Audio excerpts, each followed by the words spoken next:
Buen día, somos el equipo integrado por David Reátiga Rivera, Kisairi Rivera Martínez y Roberto Díaz Lugo. Le hablaremos un poco sobre lo que son las operaciones unitarias. Primero que nada, saber qué son las operaciones unitarias. Es un proceso o un equipo en donde se incorporan materiales, insumos o materias primas y ocurre una función determinada, ya sea actividades básicas que forman parte del proceso de transformación de un producto o de industria. Puede ser físico, químico, biológico o mecánico. Tipos de procesos.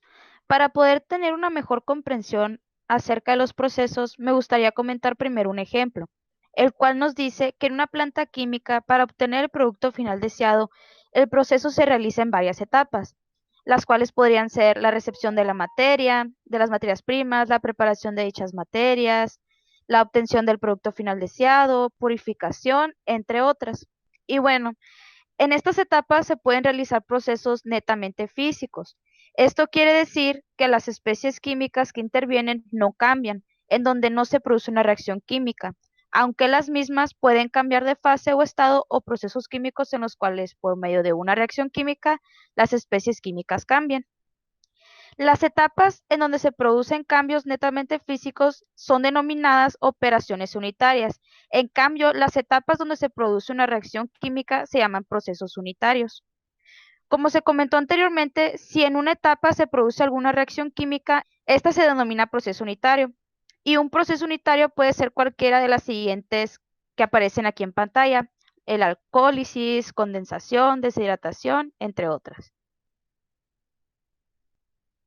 Un proceso unitario también se puede dividir en continuos o discontinuos. En los continuos o flow, en cada etapa la materia prima o los reactantes entran en forma continua al equipo y los productos también lo hacen de la misma forma.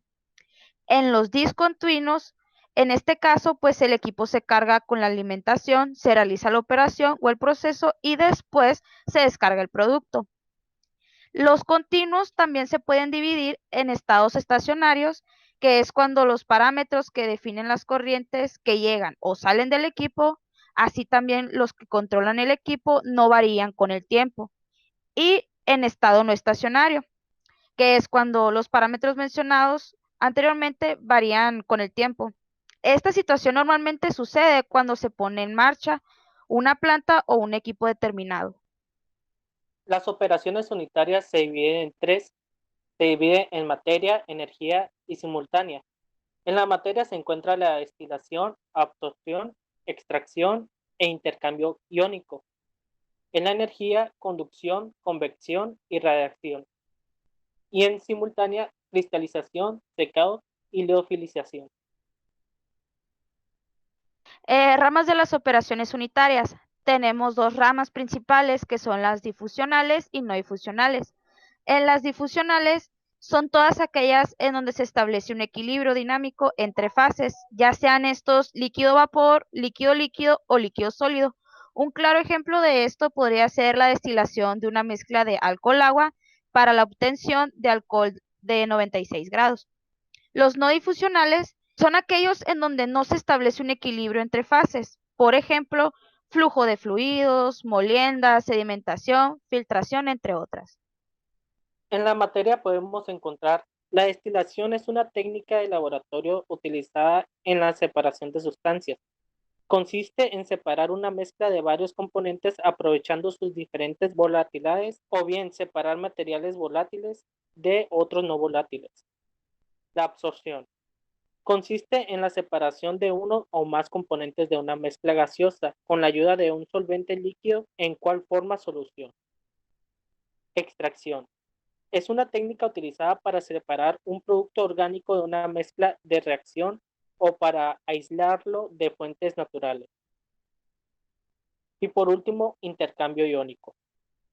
Es un proceso químico en los cuales los iones están disueltos en el agua y los efluentes, ya sea como nitrato, flúor, sulfato, arsénico, etc.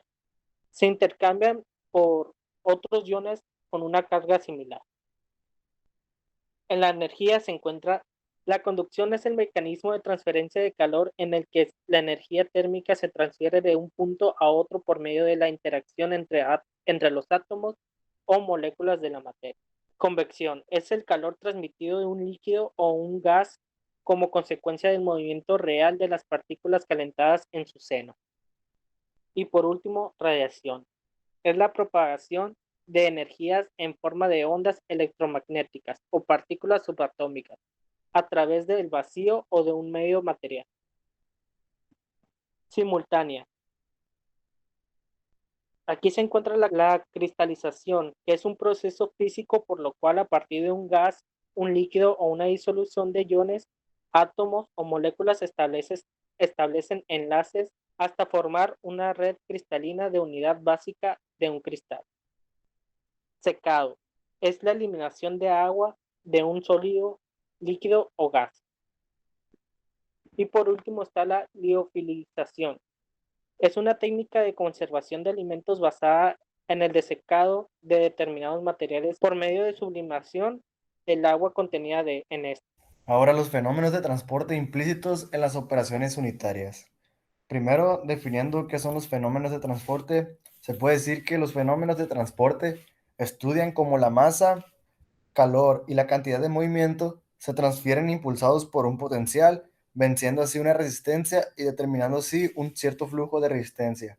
O bien, también se puede decir que los fenómenos de transporte tienen como objetivo llegar a un equilibrio mediante un proceso de transporte y una resistencia a una situación de no equilibrio. Dentro de los fenómenos de transporte se pueden dividir en tres, que son la transferencia de masa, la transferencia de calor o energía y la transferencia de momento. La transferencia de masa, en este caso se transfiere masa de una fase a otra fase diferente. El mecanismo básico es el mismo, ya sea que las fases sean gaseosas, sólidas o líquidas. La transferencia de calor o energía, en este proceso fundamental, se considera como tal a la transferencia de calor que pasa de un lugar a otro. Es lo que comentó mi compañero ahorita de la convección, la conducción, etcétera.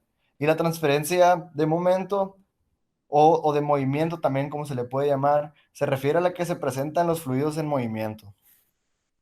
Ahora, la importancia de las operaciones unitarias o junto con los fenómenos de transporte en un proceso biotecnológico, se puede decir que dentro de las industrias de procesos químicos y físicos, así como en la de los procesos biológicos y de alimentos, existen muchas semejanzas en cuanto a la forma en que los materiales de entrada o de alimentación se modifican o se procesan para obtener los materiales finales de productos químicos o biológicos.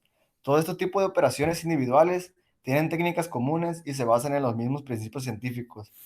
Entonces, estos principios científicos o los objetivos más que nada que tienen es asegurar, en casos de industrias alimentarias, por ejemplo, es asegurar la higiene del alimento, hacer los alimentos más digeribles y mejorar las cualidades organolépticas. Pues las cualidades organolépticas son todas aquellas características físicas que tienen la materia en general, según las pueden percibir los sentidos como el sabor, textura, olor, color o temperatura. Todas estas operaciones unitarias hacen, hacen, es posible considerar estos procesos físicos, químicos o biológicos aparentemente distintos y clasificarlos en una serie de etapas individuales y diferentes llamadas operaciones unitarias. Y también se pueden definir o se pueden interpretar como un pequeño diagrama de materias primas que se le da un proceso o una operación y dando como resultado un producto o un servicio.